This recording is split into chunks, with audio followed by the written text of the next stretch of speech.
We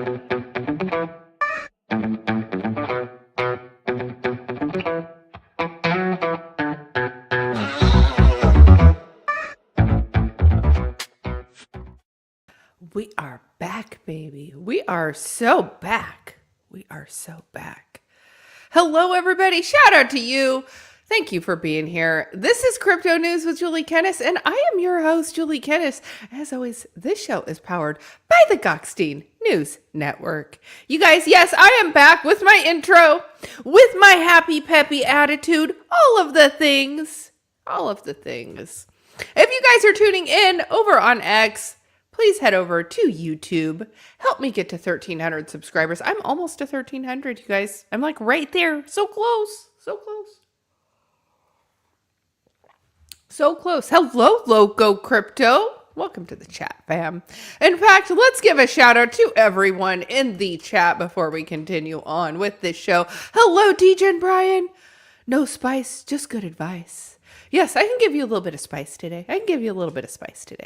Probably won't be as spicy as yesterday. If you guys missed the show yesterday, it was spicy. All out of whack. I didn't give you any updates on charts. I didn't give you any updates on anything. I just let y'all have it. Let y'all have it. It was eventful.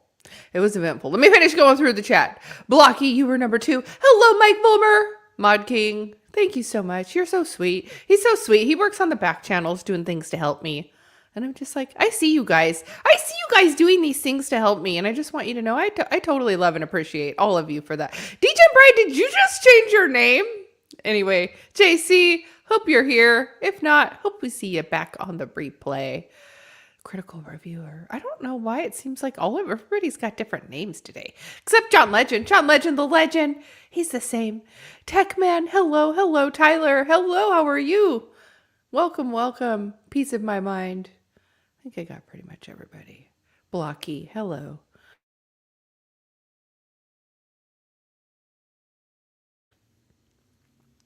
We froze. We were frozen for a second, you guys. I don't know. I'm starting to think the Wi-Fi can't handle this heat that I'm bringing. That's what I'm telling you. Can't handle this heat that I'm bringing. That's okay. It happens.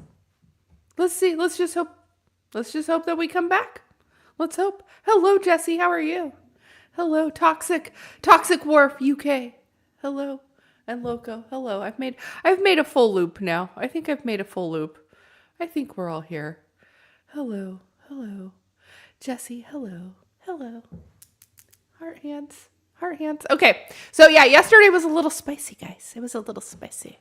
It's a little spicy. I don't normally go so crazy. I don't normally go so spicy. We'll show the comments. Oh, it's given me different options with the comments now. Let's see. I can go tall. Oh, we can do a lot, or we can go wide. Tall. We're just gonna go regular. Let's see, font. Oh, we can make it bigger font. That way you guys can read it better. Is that better? I think it's probably better with a little bit bigger font. Yes, I did get botted. He did bot my show yesterday. I've never had 2,000 viewers. I tagged YouTube creators to show them the screenshot that he was attacking me and trying to get the channel taken down. And I can just hope that that things are gonna calm down now and things will go away. I did some more of my own research and due diligence and friends in the space that were willing to help me. And so, yeah, I'm happy I spoke up. I got some DMs from other people. Liz, beautiful Liz, Lyss. I didn't specifically call her out yesterday, but she works with the Gorillafy, the GFi team, and I guess she was on the receiving end of threats and hate comments and just really mean derogatory stuff for several weeks. So, the fact that this hazing had continued against multiple women for weeks, it makes me happy that I spoke up. So yeah, if it prevents other women from being harassed and attacked and belittled and made to feel insignificant in the space, I'm happy I did it, because Liz is great and Blonde Broker's great. And everybody that he's attacking, Gigi, like, these are some of the powerhouse women in the space. So yeah, I'm going to stand up and speak for them, speak up for them. And hopefully, hopefully this all puts it to an end. So, and I just really don't even know, like, if his wife has any clue what's going on here in Web3.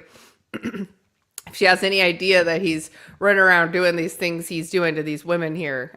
So yeah, I can only hope that things are going to improve now. And, RIP to the friendships and the relationships that were lost in the process. But what it showed me was that there's so many good people in this space that want to come together, that, people that I didn't even really have much of a relationship with, now that I'm closer to, as a result of just me speaking up and talking about what was going on. And so, we could just wish everybody the best and move on. So, I have not had any more threatening messages. I think I've pretty much blocked him on everything. The one thing I did remember earlier today as I was getting ready is he started following my daughter. You guys know my daughter comes in to the chat sometimes, and she's trying to grow her YouTube channel. And I've completely forgot he's following her on Instagram. So when she gets home from school, I need to have her block him, because I'm pretty sure he's following her too. Which, how creepy is that? I don't know. I told you guys to all go follow her YouTube because she's trying to grow her YouTube, but don't go follow her personal Instagram. I didn't tell anybody to go follow her Instagram. So, yeah. Respect the kids. Respect the women. Respect the children. I can't even believe I have to say that. That is like Mafia 101. Come on. And I'm not even like Mafia type, but come on. Respect the women, respect the children. Leave them out of it. So, all right, we're going to move on, because we do have a show to talk about today. You guys, we have some chop in the market. We should all really be excited, because right now the Fed is meeting. They are sitting down right now as part of a 2-day meeting, and they will be meeting and giving us an update tomorrow. So if you guys recall the last time that we had the Fed meeting, we had chop in the market. We had a little bit of ups and downs. People were trying to play it. Don't play the market. Don't play the market unless you are hedging and you know what you're doing. Because let me tell you, we'll talk about what's going on in the market. But right now, we are looking to have a Fed rate cut potentially of 25 basis points. So 0.25%. It's not a lot, but it's a little something, right? It's a little something we should be excited about. So yeah, so there will be chop. And even though they're going to come out and we think there is like a 98% chance that this is going to go through, it's still not advisable to do any sort of gambling on this fluctuation right now, because there was so much chop last time. Even after they announced the base point change, even though they had announced the base point change, it had like a lot of up and down, a lot of ebbs and flows in the market. So just proceed with extreme caution right now. But there should be some good news coming ahead. Oh my gosh, when I looked at the calendar, I'm like, it's the 28th. Oh my gosh, the fact that October is over, pretty much October is over. And this is a long month. I can't believe we're getting ready to go into November. There was no Uptober this year. It was not. It was Choptober. I don't know if Choptober is a word yet, but it was Choptober. We're going to call it Choptober. So, we are looking potentially to have maybe some move-ups in November. So, let's go ahead now, and since we are back onto our normal, regular show, we're going to jump right into the charts.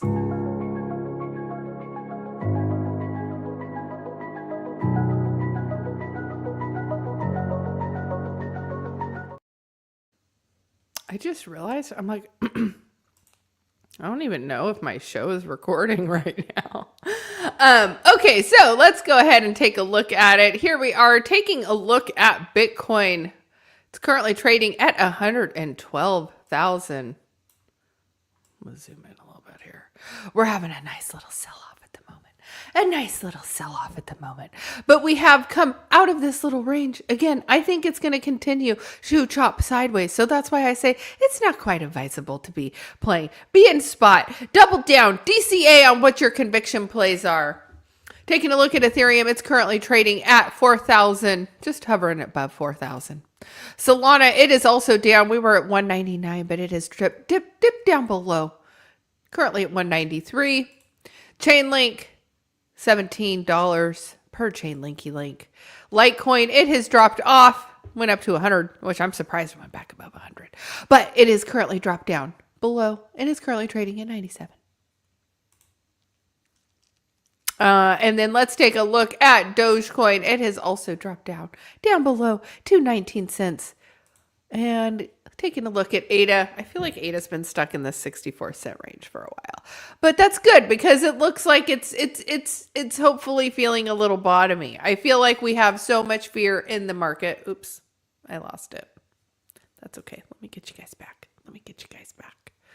All right, we'll pull up the crypto bubbles. You guys. I don't have too much to say about that, but we are going to take a look at some liquidation heat maps a little later in the show because I do like taking a look at that whenever we are at this phase of the market. All right, crypto bubbles. Very mixed, mostly flat, mostly chopped. Okay, guys, we're up, down, up, down, up, down. Trump was up 20% yesterday, down 7% today. Okay, COAI up 30% yesterday, down 20% today. It's just all over the board, So, continue to proceed with caution. The Fed FOMC meetings usually take place in the morning for me. I usually like to go watch the FOMC meetings over on Tom Crown's channel. He is just, I love his channel. He always plays music that gets me hyped. And then he does in front of the green screen. And then I love it when he'll like cut the face off of Chair Powell and he'll put his head there and he like starts talking. Whenever he rambles too long and the show is feeling dry and boring, he does lots of funny stuff to keep us entertained. So, how is my dog coin doing? You would ask that sort of a question. If anything, I need to buy more dog coin. Let me tell you, when my dog coin was airdropped to me, I think I told you guys, I don't know if I've ever told you before, my dog coin was worth like, it peaked at like 42,000 or 45,000, my airdrop of dog. All of that I had accumulated. Last I checked, it was like, I think it was worth like 4,500, 4,700. So yeah, I'm like, I could 10x back to all-time high from here on my dog coin. I'm not giving up on it though, you guys. I am holding my dog coin. I'm a proud holder of dog coin. It is a completely decentralized coin. And yeah, I think it's a matter of time before it gets listed. And it's the first meme coin on Bitcoin. I'm not going to continue, guys, to tell you my philosophy on it. I know D. Jim Bryan is just giving me a hard time though, because he likes to do those sort of things. And that's okay. That's okay. You're allowed to do that, D. Jim Bryan. That's why I love you. All right, you guys, we do have some breaking news to get into.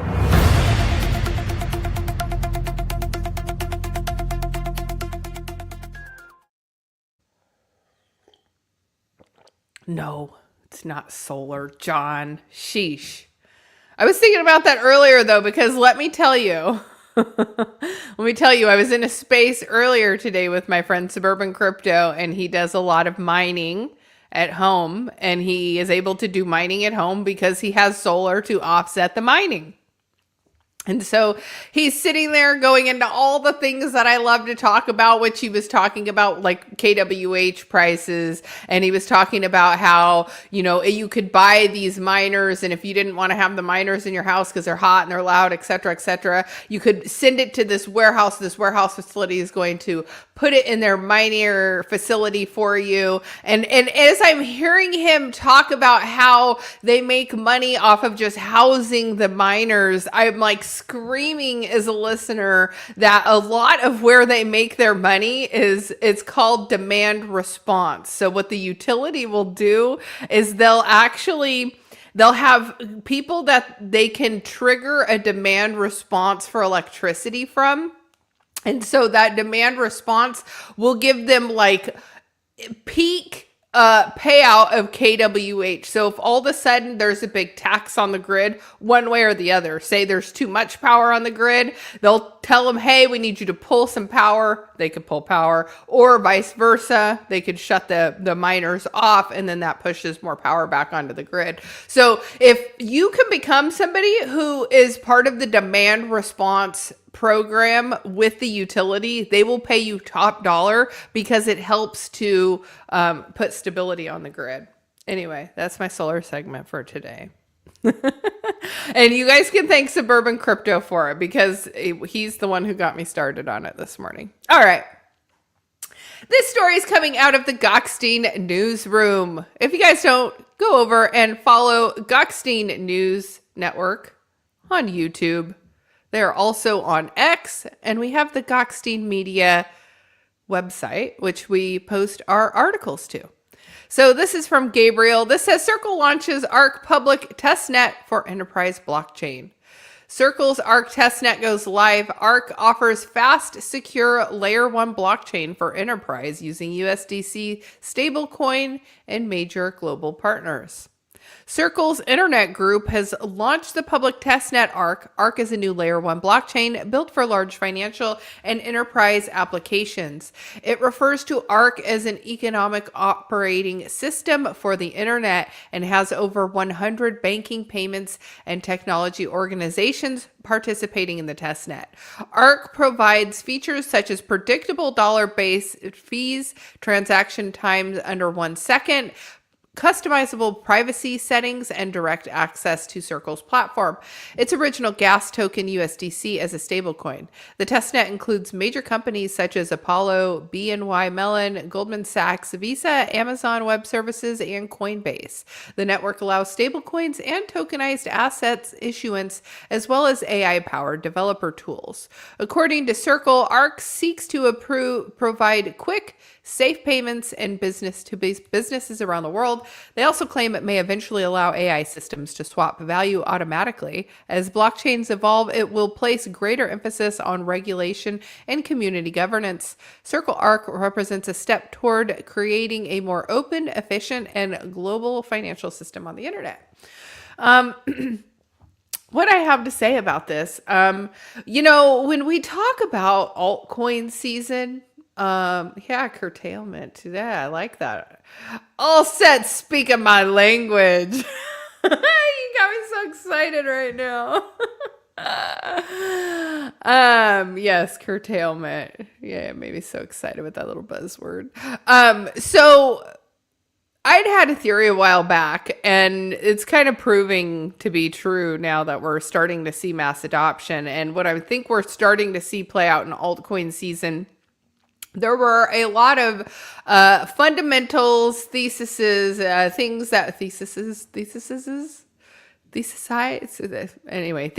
built around blockchain technology and how different interoperabilities would work and things like that. So we have all of these companies who have been here, who have been building guardrails, infrastructure, things to build on. Basically a way for TradFi to have interoperability with decentralized finance. But what we're starting to see is instead of them adopting these tools that we've already put in place, they're just developing their own. So then you have to really take a step back and look at Okay, maybe the blockchain that I had a lot of conviction in, was going to do these things. But now we have Goldman Sachs, Visa, Amazon, Coinbase. Everybody is looking at using this test net that is being built out by Circle. And so, I don't know if all of our, some of these conviction plays we have, they might not be adopted on a mass scale the way that we thought that they would. And then we just have to really, hope that somebody just likes the coin because they like the coin. Because if all of a sudden our original blockchain that we had all of this conviction in, that was doing all of these things, doesn't need to be mass adopted because Circle's building their own and somebody else is building their own, et cetera, et cetera. It just makes the water very muddy. And then it makes me really question overall like altcoin season and what that looks like. Because as we are looking at people saying that we are at the end of the market, when I'm looking at articles to talk about today, you guys, there were a few of them that had talked about the end of the market. And so if we did really hit the end of the market, then altcoin season never existed and altcoin season was meme coin season. And that's just weird to me because meme coins pumped kind of really before Bitcoin, and sometimes it was just really strange. So this whole cycle is just super, super backwards. Anyway, I am reconsidering things that I had conviction in. Because I sit here and read the news every day and there is so much changing and there are so many companies that are just developing their own tools in-house. They don't have to have it outsourced. They don't have to have this partnership. They don't have to, all of the things. Work with a company and have the partnership go south. Not that I'd know anything about that. All right. Everybody's kind of talking about this today, so I'm not going to go too far into it. Trump's Truth Social moves into prediction markets with Crypto.com. Truth Social wants to democratize information for its 6.3 million users with social media prediction platform developed in collaboration with Crypto.com. So it looks like Trump is teaming up with Crypto.com. I'm going to tell you guys, I didn't even know that Crypto.com was looking at getting into the predictions market. I use Crypto.com all the time. But I'm not surprised. They have almost every other facet built out. And for them to go into the predictions market, they are staying and pivoting with what's coming with crypto. And I feel like retail kind of decides what they want out of crypto. Like, look at NFTs. Nobody thought these JPEGs were going to take off, but they did. And they did because retail came in and retail really wanted these cute little monkey JPEGs. And so then what happened was Crypto.com was not an app that you would just buy tokens on, and you could buy NFTs on it. Now it's kind of weird because some of the NFTs are like just only for CRO token and like their own ecosystem, but they did it. They pivoted. They made the pivot, and now we're looking at them making a pivot into the predictions market. What I'm interested to see is, will it be integrated into their app, or will it just be built into Truth Social? So as you guys know, Polymarket has teamed up with X. So you've got Polymarket and X, and now you got Truth Social and Crypto.com. Cool. Good stuff. Love to see it. I don't do too much into the predictions market. Speaking of predictions market, did anybody put any money on the baseball game last night? You guys know I'm a huge Dodger fan, so I was up watching the World Series. By like the 17th inning, I was like dozing in and out of sleep and like kind of watching the game. But I had some friends, Aaron, shout out Aaron if you're watching. Aaron through the Robinhood app, he placed some bets on the World Series in game one and hoping the Dodgers would win. As you guys know, Dodgers did not win. So I asked him in my group chat yesterday or the day before, oh, are you going to bet on the game again? And it was like radio silence. So I think after doing 3 different bets on the Dodger game on game one, he was like, no, definitely not going to do that again. And man, can you imagine if you had... It didn't go to 17 innings. It went to like 18 innings. It was crazy. Like, but by 17 innings, I was falling asleep. It was like 11 o'clock at night. And that was here on the West Coast. I was thinking about when you're at Dodger Stadium, it takes like, obviously you guys have been to sporting events before. It takes forever to get out of there. And then like you add all of the people who have been there drinking, and I mean, it just becomes a complete mess. Now, I know they usually quit serving alcohol like towards the end of a sporting event. So probably they weren't serving any alcohol past, I don't know, whatever inning, 10th inning. I don't know. Anyway, I can only imagine, and then to be there till like midnight. I think they finally won when I heard the winning the winning home run. I woke up and I looked at the time. It was like 11:47. It was like 11:47. It was like midnight. So if you were at Dodger Stadium, you had to get out of your seat to your car, and then trying to get out of there's only like 2 ways to get out of the parking lots there. So it's like all of those cars out of 2 tiny exits. It takes forever. So you would have not been getting home till like 2 o'clock in the morning, but it would be so fun. And I'm a huge Dodger fan. I've not been to very many games. I've not gone to any games this year, but a couple years ago, I went to tons of games. Anyway, I digress. I do really enjoy sports. I don't do sports betting, but I do very much enjoy sports. I raised with brothers, and I played basketball, and I was running, and I played flag football, and like you name it. Like I was treated more like one of the boys than one of the girls growing up. So I get to be girly now. Hello, Steve Winning. Welcome. I was just talking about that Dodgers win. I was up till midnight watching it. Well, not really. I was kind of sleeping in between, but anyway, traders are split ahead of FOMC as Bitcoin liquidity builds and whales double down on longs. All right, let's talk about what we're looking at. Bitcoin traders remain on edge as the pioneer crypto consolidates below 115,000. Liquidity heat maps show a crowded short positions and as whales quietly increasing exposure ahead of Wednesday's FOMC meeting. Investors wager a almost 98% chance that the Fed will cut interest rates by 0.25%. So let's take a look at it. Liquidity is building. As of October 28th, Bitcoin traded between 114, cooling off from last week's 116 test. Analysts say that the next major move could depend less on charts and more on Fed. As you guys know, we're going to get some good news though. So let's scroll down here. Here's the heat map. So they're showing these 2 little hot spots. We are currently up here. We've got quite a bit going on up here. So we're currently in this little sandwich.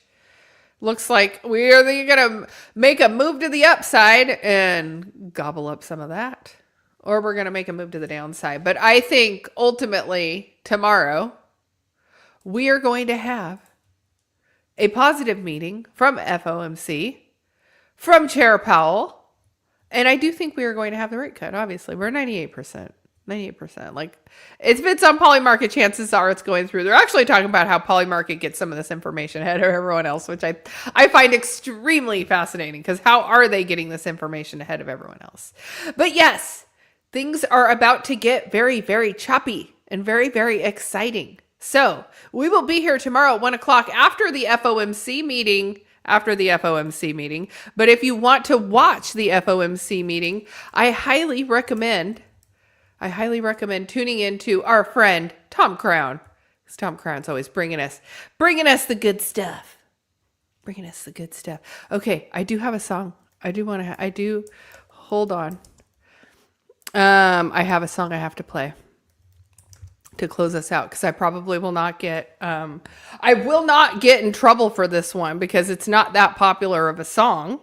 Although I have heard DJ Brian, I've seen you kind of dance around about the topic before in my comments section.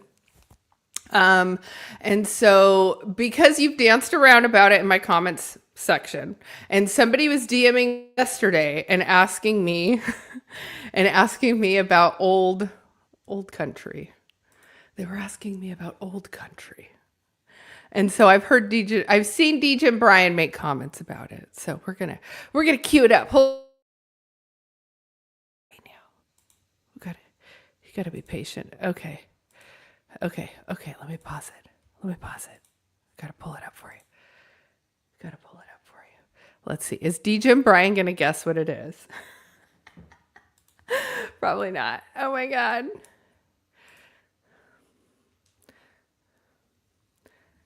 Oh, I need to share the screen. There we go. Oh my gosh, you guys.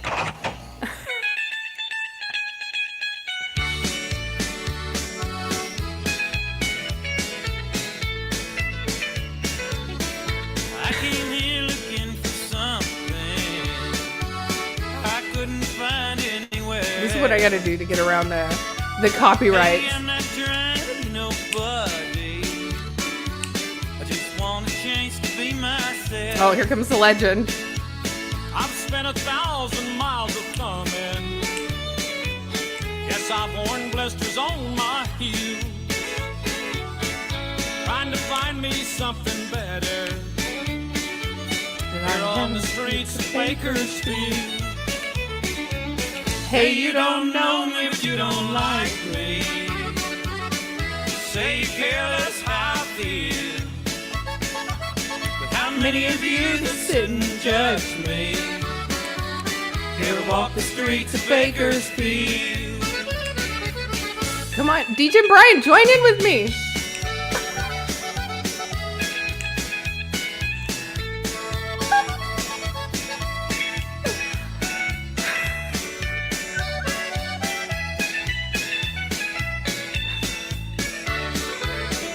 Spent some time in San Francisco. I spent a night there in the can. They threw this drunk man in my jail cell. Oh my God, you guys, I was the biggest fan of Dwight Yoakam. I paid for front row seats to see him at the Fox. And the seats came with a meet and greet package. And I was totally fangirling, and he's like 60 years old. Hey, you don't know me, but you don't like me. Say you care less how I feel. I love how they have the little Mexican girl dancing next to him.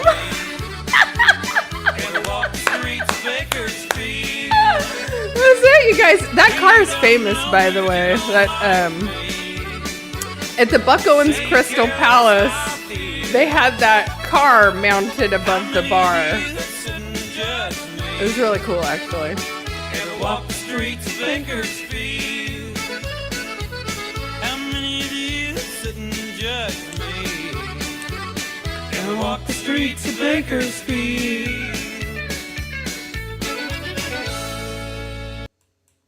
Oh my gosh, you guys, that was amazing. That was amazing. We did it. Yes, the Bakersfield sound, Brian. I saw you talk about it one day, so I had to do it. It's time. Anyway, yeah, so the rednecks with beer belly cowboy type is not my type. I had a lot of trouble on the dating apps here in town. A lot of swiping lefts. But anyway, that's the show for today, you guys. As always, this show is powered by the Gokhshtein News Network. Smash a subscribe if you're new here. We will be back tomorrow at 1 o'clock Pacific Standard Time. I look forward to seeing you all then. Thanks for tuning in. Have a good one.